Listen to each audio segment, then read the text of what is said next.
it. All right. Happy August, everybody. It's Leo season. So I just wanted to make sure everybody knew that.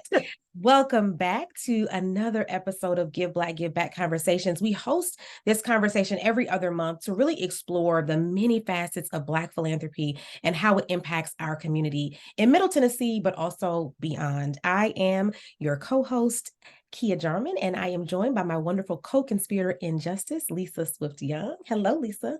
Hey, how's it going, everybody? I am so excited. August is always my favorite month because it's my birthday month, but also because it is National Black Philanthropy Month, actually International Black Philanthropy Month. Let me tell you a little bit about Give Black, Give Back and why we do what we do, and then we'll jump into why we're here today. We have a three-pronged mission we've been upholding since 2019, and that mission is a threefold, three different things we're looking to do. Promote Black-led funds that are housed at the Community Foundation. If you're unfamiliar, I'm encouraging you to go to our website, blackgivingback.com, to learn all about them. We also support the efforts of Black-led nonprofits that are right here in our community doing work, of course, on the ground here, but we know that expounds all over the country. And then we also provide access to education for our community, as we're doing now, on how to build and sustain philanthropy in their community, but also to understand the racial wealth gap and how it is impacting our economy and our community. As I mentioned before, go to our website, blackgivingback.com, to learn more. I'm going to give it over to Lisa to talk about, two things. One, let's define philanthropy versus charity. So we like to do that. And then also share some of maybe 5 ways in which we express that. So our 5 T's of philanthropy. I'll let you take it from there. Yeah. So, first of all, thank you guys for joining us. Again, look at any of our other videos. You'll get a lot of really good information. But one of the things we do want to kind of clarify up front, because I think what we talk about in Black philanthropy, people are like, well, how is that different from charity? Well, over here, we kind of think a little differently. So, and maybe this is maybe will help. There's 2 different things I want you to remember. We think about charity as charity is helping someone in their situation, that someone's in a situation and you're helping them in that situation. Philanthropy is helping them out of the situation. Now, if that's not clear enough, Archbishop Desmond Tutu has a quote that I think says it all, as he would say from that standpoint. At some point, we got to stop just pulling people from the river. We got to go upriver to figure out why they keep falling in, or in some cases, been pushed in. So that's what we talk about philanthropy. So charity is sort of that helping people in their right now. And then philanthropy is preparing for their not yet. So for those of you who are church, y'all know where that came from. So we're going to run with that. But we also look at philanthropy in multiple different ways, not just, we think about philanthropy as just money. So your treasures, we have 5 T's. So treasures is one of them for sure. How much money you give, we're used to giving. We all have this, philanthropy is sort of in our blood, if you will, from the continent, but also time. So committing time to something is also philanthropy, because time is one of those things that you will never get back. The moment that we had 2 minutes ago doesn't exist, and now we're in a new space. So giving that time, giving your talent, using your talent to help others get out of a situation is also an opportunity for philanthropy. Truth, giving people sometimes the truth of what it really is. Sometimes people get stuck in a situation and they're in it, but they don't know how to get out of it, and just helping them in it is one thing, but your truth could actually help them to say, I've gotten out or move forward. So this is an opportunity for you to do as well. And then last but not least, obviously, is testimony of being able to share your story is really a great opportunity where you can give as a philanthropist. So now that we've given you 5 different ways to become a philanthropist, we hope you join us and look at ways that you can be a philanthropist as well. Again, going to blackgivingback.com, I think you'll find some really great things. And this month in particular, we've even given you some stuff that you can do that'll make you a philanthropist. So we're making it super easy for Black folks to really embrace the power that goes with philanthropy. Philanthropy is a person who is empowered to empower others. So if you see yourself as that person, then this month is the month that you will, as it was the start of the 8th month. For those of you who went to church past Sunday, the 8th month is started as a new beginnings. So we're here and we want to help you to become a Black, or to engage yourself as a Black philanthropist. And that's where we are right now. We've got a ton of different activities that we have for you. Obviously, today we're doing the drop. We kind of have this conversation around Black philanthropy, the conversation. And this morning or today, whenever you're seeing this, you're going to see this. Don't forget, one of the ways that you can give back is to go vote. If you have not voted in early voting, think about that as a way to maybe your testimony for those who did before us as an opportunity. So maybe voting for you is one act of philanthropy you can do in particular. Week two, I don't know, Kia, I'm going to run with this and we can kind of, well, you know what, let me back up and let me let Kia give you a little bit more about what our theme is for Black Philanthropy or for the International Black Philanthropy Month. This is being celebrated all over the country. And so Kia's going to give you some background information on why our theme this year is love and action. Yeah. So I wanted to one touch on a piece that you mentioned. Go to our website. There is a place for you to tell your story. And this month, we would love to be highlighting stories of you doing philanthropy in whatever way it is. And what we want to make sure, and Lisa, you can talk about this because there was a book you were reading at one point that you shared with me about this, which is how you do philanthropy in your everyday life, right? It doesn't have to necessarily be separate from your job or separate from your faith or separate from your civic or social groups. It is a part of how we live our whole life because you're one whole person. And so, how do you implement that? So we want to make sure that you're sharing, what you're doing every single day, whether it's keeping food bags in your car and handing them out to people who are unhoused, whether it is going down to the shelter and feeding folks, whether it is mentoring or tutoring folks, whatever it looks like, we are grateful for you doing that. And then also we want you to highlight that.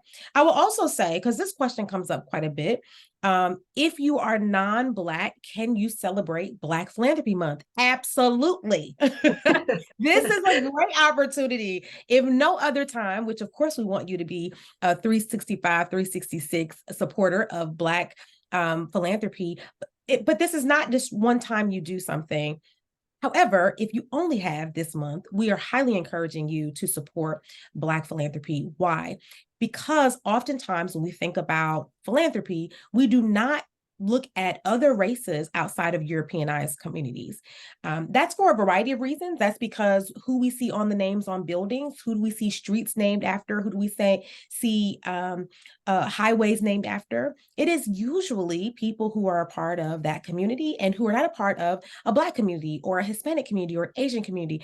What we're saying is we want to specifically carve out an opportunity to be seen as for our greatest our humanity, who we are, how we contribute to this world. And so this is a month where we intentionally take up space. And there are a variety of ways in which we do that, which we'll talk about in just a moment. But I want to kick us off talking about Black Philanthropy Month 2023, Love in Action. If you joined us last year, which I hope that you've joined a few videos since then, but if you joined us last year, we were talking quite a bit about topics, and everything was really centering around love. We were talking about financial management, and love kept coming into that. How we love each other is supporting each other financially, supporting each other's wealth opportunity. We were talking about self-care. How we provide self-care to ourselves is understanding how love operates for us. How we contribute to other people is by having self-love and self-determination. And so this month is about love in action. And I hope what it does is it kicks us off, not just for this month, but for the rest of the year to really think about love. If you go to blackphilanthropymonth.com, and you're looking to learn more about what the month is about, this particular theme is inspired by the late scholar activist Bell Hooks, whose writings were about love as a necessary foundation for true social change. And so when you go back into thinking about any social moment that we've had, we don't often highlight love as a centerpiece of that, but that's really what you're seeing. When you're seeing people walk arm in arm together, you're seeing love. When you're seeing people who are managing their portion of a civil rights movement, so whether it is sitting at a lunch counter and literally getting things thrown on you or cigarettes burned out on you, or you're the person at the phone booth who's calling the funeral home to come and pick up folks, take them to the hospital because we don't have ambulances. That also is how we've shown love time and time again. The Black community has done that for each other. And really, when you look at the core of the word philanthropy, you're talking about love for all humanity. That's actually define what it means. And so that has to include Black people. That has to include Black people, not just as recipients, but also as givers, also as curators, as leaders, as scholars. You have to see us in the fullness of who we are. And that's how you can show us love also. Lisa, what are your thoughts about the theme this month, Love in Action? Other defining points or other examples? So I think that's, first of all, great, great job. And if you guys have not read Bell Hooks, All About Love is literally one of her books. So definitely that could be an opportunity for you as well as to learn. So those who are outside the African American community, who are like, what is this whole love thing? What does Black love look like? Because I don't think that it's shown in the media as much, and it's not really something that's talked about. I think a lot of our contemporaries now, so what we would consider to be celebrities now, are definitely Black celebrities who are definitely making those opportunities. If you, I know when I look online, there's different stories all the time about Black folks who are giving back. That is in our nature to do that. So when we have resources, we will consistently give back to help others do that. And so I think those are some of the things an action of love. That's how we express our love and caring for each other. So if you're not familiar with, so I think the media has in the past not been able to showcase that. And I think now that people are in spaces where they can, you find your NBA, NFL, MLB, all those athletes are out there giving back and having foundations. And, regular folks like myself and Kia, we have foundations as well to where we're giving back. And so I think the thing is that love in action is what people say when you get money, you just become more of who you already are. And so you're seeing when Black folks get money, they give more. And in fact, we actually give more anyway. The statistics say that we give more than our white counterparts overwhelmingly. And so it makes sense that once we get access to funds and equity, we talk about DEI or equity, we get that equity piece going, we're going to consistently give back more because that's what we do. And so highlighting the fact that that's something that we already do, we already are the most, philanthropic demographic in the US. But when we get more funds, we continually give back. And you see that from people who have reached a certain level of financial security. That's one of the things they end up doing. They end up giving back. We want to highlight them. So when we talk about highlighting Black philanthropists, that's what we talk about in particular. So Black love and that is, I think all of us are looking for love. I think whether or not, whatever nationality or orientation you have, I think love is something that everyone is looking for. And we're just wanting to make sure in Black Philanthropy Month, that love and action, that we want to highlight those folks and those opportunities to where you see that, and you can see that the more equity we have, the more resources that we have, we will consistently always look out for those who are around us. And so we're excited because we know you already are. And if you're not, we want you to join us as far as to give back as well. So for me, love and action is really just highlighting what we've already been doing. We just now have this love and action initiative to say, this is how we show love, we give back. Yeah. And what we learned last year in the conversation, but also as I was exploring this topic, love is something that also has been pulled away from our community in many ways. So if you also go back into the history, you can see times where families were split apart. We're still seeing that currently, but that's historic as well. Times where we wanted to love on each other. We going to our faith institutions. There have been bombings. There have been shootings. There have been tragedies in those spaces because those are the places where we've loved each other. Mm-hmm. Restaurants where we are convening, parades, events. I highlight this because while we're talking about love, it's also the opportunity for us to talk about what it means on the other side when we don't, when we're trying to love each other and we've been pulled apart from doing that. And so I want to highlight that allow us to love each other, right? And sometimes that means also stepping out of the way so we can do that, so that we can love on each other. It's nothing wrong with us convening and being together. Lisa, one of the questions on the BlackPhilanthropyMonth.com website that I hope can serve as a guiding question for some of our participants who are here, particularly those who are non-Black, non-African American, not a part of the African diaspora. who can think about this in their own work and in their own life. What would philanthropy look like if it were driven by love of all humanity, including Black people? So what is your thought about that guiding question there? So it's a really good question. First of all, I want to also go back to follow us on all the platforms. You hear our full responses to some of these questions as well. We want to hear yours as well.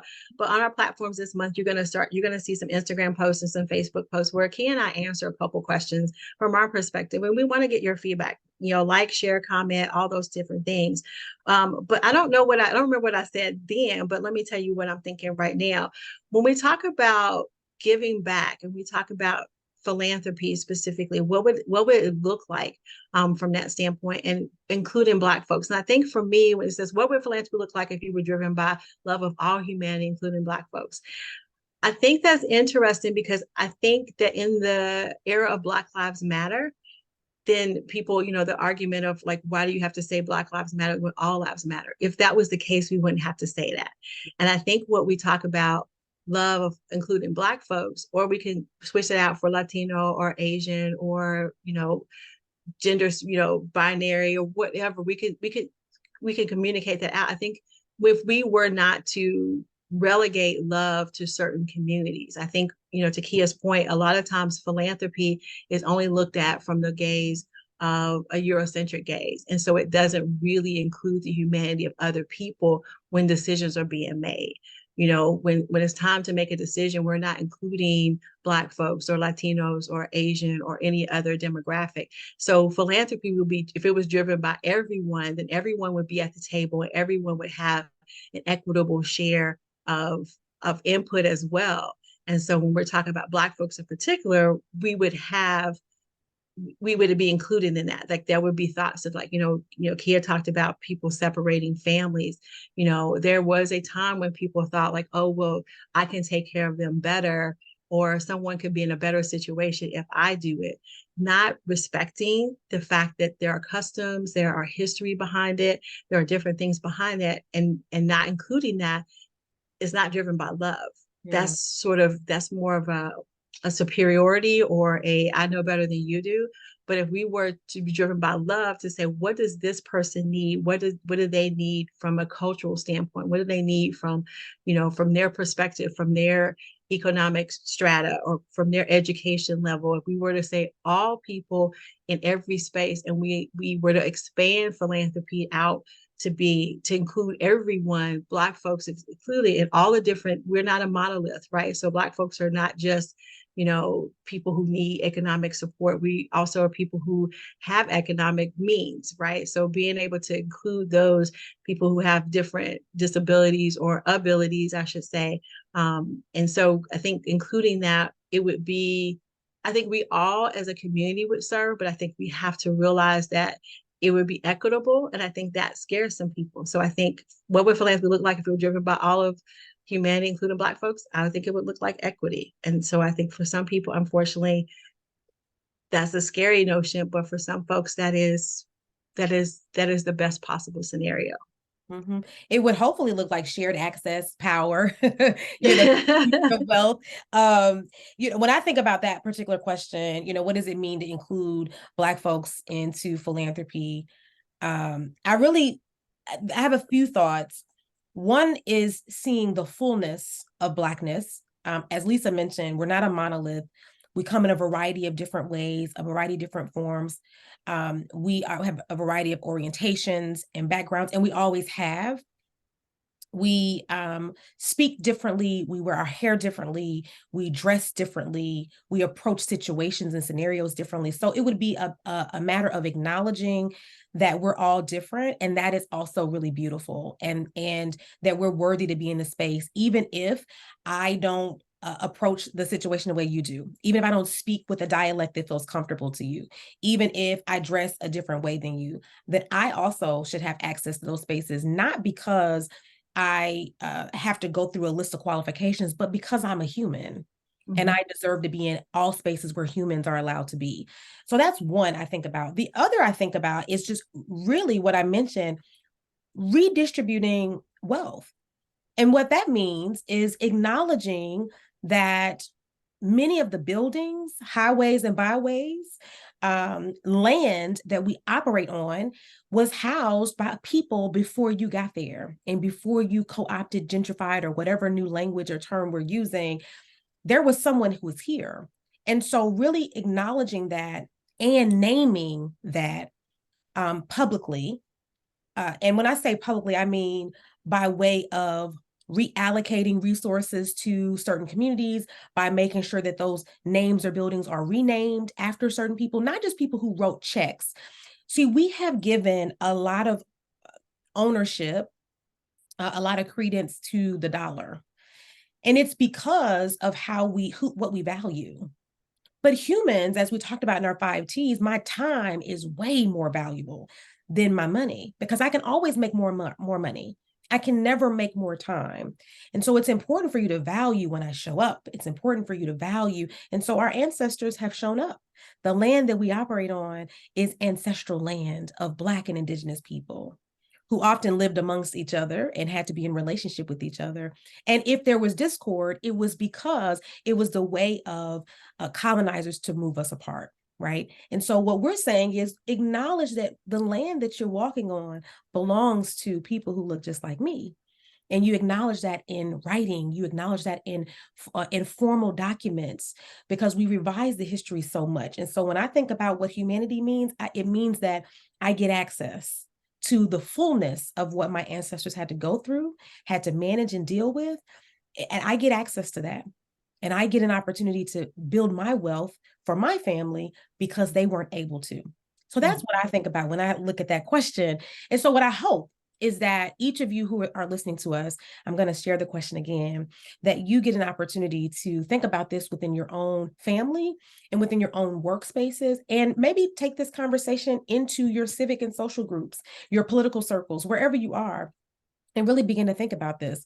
The question I follow up with this is, do you have a belief that Black folks can lead philanthropy? Right?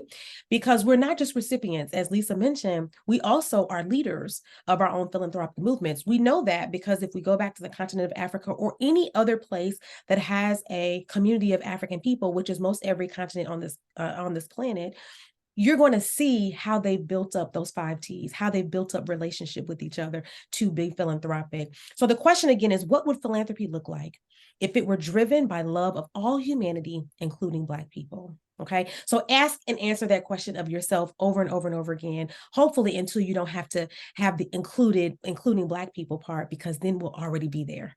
All right.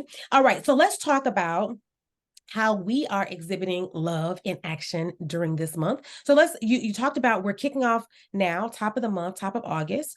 So take us through the rest of the month and let's talk and explore a little bit about what we've got coming up. And then of course, we also encourage you all to send us activities and ideas and things that you all are doing. So as we grow this out year after year, that we're able to also incorporate things that you have on your agenda and we can be a part of that in some way. So Lisa. Yeah, for sure. So yeah, definitely follow us on social media. You don't have to, if you want to get your pen and paper out, or you want to do old school, take us, whatever, record this section or whatever, or just follow us on social media. All of these different pieces will be on there. There'll be other ways as well as we identify areas in Nashville specifically that you can give back. Give Black, give back. We will make sure that those come up as well. I think there's a infographic coming out pretty soon to you. If you're signed up, you'll be able to get an infographic of like 31 ways to give it 31 days.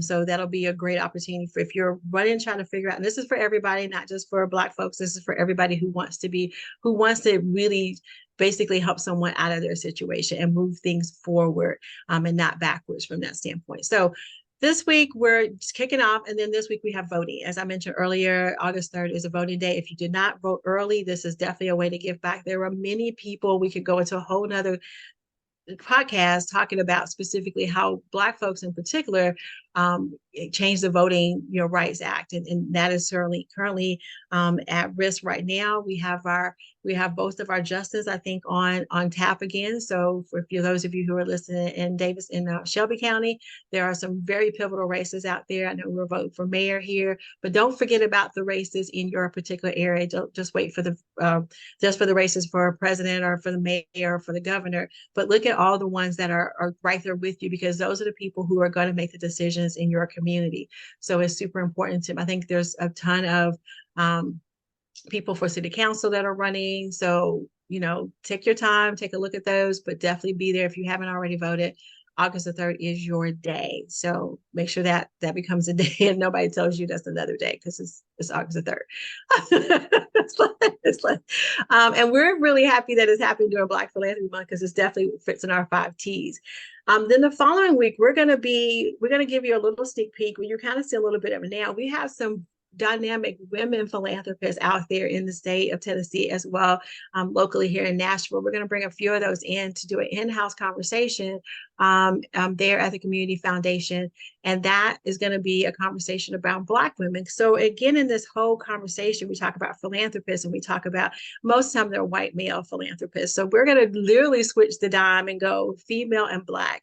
So if you don't think that we exist, we're going to show you a few. We're going to have some conversations about some who are in the area. We can name a lot of them, and we will probably talk about a lot of women who are right here in Nashville, who are doing some dynamic things through their foundations and organizations. So we ask that you look for that particular one, so that you can kind of see that'll be Black women and philanthropists, or Black females and philanthropists. So that'll be coming somewhere in the second week or so. And then sort of our big signature event is Give Black, Give Back. Reception that's going to be held at the Community Foundation. I believe you can go to Eventbrite and be able to get tickets for that particular event. That particular event will be an opportunity to see the new center for the Community Foundation. They've just recently moved, and I believe that we're one of the first to host sort of an event there. I think there's been quite a few organizations there having meetings, but I think as an event, I think we're one of the first people, because I forget when they open, maybe May. Anyway, we'll be one of the first. And then there's also Community Foundation is also supporting the Black Arts Bash out of Cheekwood. So if you have not seen that, again, another opportunity for you to give Black, give back. There'll be plenty of artisans out there. There'll be poetry readings. There'll be all types of things about that you can learn about as far as Black art. So, buy some art, get some, learn some different things about the Black community during Black Philanthropy Month. And so really great opportunity for you to attend the reception at the Community Foundation. Or if you haven't been to Cheekwood, you should probably go, and this is the perfect time to go. The Black Arts Bash, I believe you can go to the Cheekwood event space and be able to see that on August the 19th. I think it runs all day, 9 a.m. to 10 p.m. So check out those tickets in particular. And then we're going to give away some money the following week. So when we're talking about philanthropy, part of this whole process, yes, we're talking about your time, your talent, your truth, your testimony, but we are definitely going to give out some money. So our advisory board will be showcased during the 4th week, and they will be acknowledging a few Black-led nonprofits in the area and giving out some dollars. So and they want to sow into other nonprofits. So part of this giving back, not only do we receive, and if you want to contribute to the blackgivingback.com, go there, and you can also contribute to the fund as well. But we also give money out. So this is definitely full circle. So we're going to do that. And then that final week, we'll come back and we'll tell you about all the stuff we did, all the great stuff that happened, all the great people that we met at all the different places that we're going to be throughout the city, as well as cue you up for what we're going to be doing the 4th quarter of 2023 and all the different things that are there. So definitely you want to follow us on social media, on our Facebook page, our Instagram page, YouTube. Obviously, when these lives come up or we're posting something, make sure you put that on there. Go to blackgivingback.com, write your stories, do all the things. Look for that 31 days, 31 ways to give in 31 days. Make sure you sign up so you can get that. We have a lot of different ways for you to sort of really be able to engage as a philanthropist, whether or not you identify as a Black person or just you want to identify as a philanthropist. This is the starter kit, if you will, to get you on the way to becoming a philanthropist. Yes. So we have so many things and opportunities. But I also know, as we highlighted, it's not just Nashville or Middle Tennessee folks who are participating or paying attention. We encourage you and invite you to find your face, your voice, and your space. Trying to put words together. Find your voice and your space in your local community. You can do that very simply. One, by just asking people, what is it that you need? How can I support you? And that support sometimes looks like supporting and then making more space for them to thrive and do what they need to do. But you can always ask.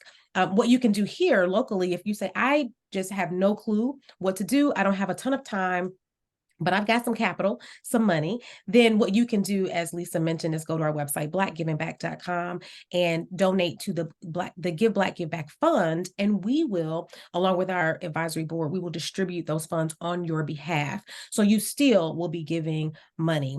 As we go back into back to school time, there are tons of back to school bashes, backpack giveaways, fairs, things like that. I myself have contributed to a backpack giveaway of sorts. And so it's important that you're also thinking about where we are in kind of strategically in the year. Back to school time is really important. Think about your teachers, think about your educators. They need contributions for their classroom. Many times they are spending a lot of their money out of pocket. So think about those folks as they're going back to school. With that being said, Lisa, any last things or things you want to bring up before we get out of here and give folks back the rest of their day? No, not at all. We hope that you're all excited as we are about this love and action. We really want to. I think that's something that, there's a lot of things we can't control in the world, things that are happening to us that we don't have control of. But this is one of those things that if you ever get a chance to do something different, to make a change, would you do it? This month is the month to do it, right? We give you a ton of activities. There's many more things to come. Sign up again for the social media piece to make sure you're getting those, little teasers out there. You'll see Kia and I kind of on different social media platforms. The community foundations, obviously tag into them as well. I just think that everyone, this is a great time. To Kia's point, this is a time where we're kicking off school, we're kicking off the fall. I think this is the perfect time, this fourth quarter, if you will, for those of you who look at the fourth quarter. I know football season is coming up and I'm not talking about that, but fourth quarter for business, we like, you want to pull it all in at the fourth quarter because you want to get everything in, before the end of the year. So, you got those resolutions you made in January that you were going to be a kinder person, you were going to be a more giving person, all those people who made those, this is your month to make that true. And we invite you to join us during Black Philanthropy Month here, working with Give Black, Give Back and the Community Foundation. We thank you guys so much for spending the time with us. For those of you who are new subscribers, welcome. Put it in the chat or do anything in particular. Let us know that you're here. If you're new, it's the first time you've seen one and you're excited about it. And for those of you who've been rolling with us, for the past 4 years now, almost 4 years, then we appreciate you. We thank you. We always are very happy to have our advocates there at the Community Foundation. Audra Cox, who's in the background, Kelly Wahlberg, who also supports communications there, Morgan and Franklin, all the different people. I don't want to start naming names because I'm gonna miss somebody, but everyone there, great opportunities to give Black, give back. All right. With that, go to the website, blackgivingback.com. And as always, give Black.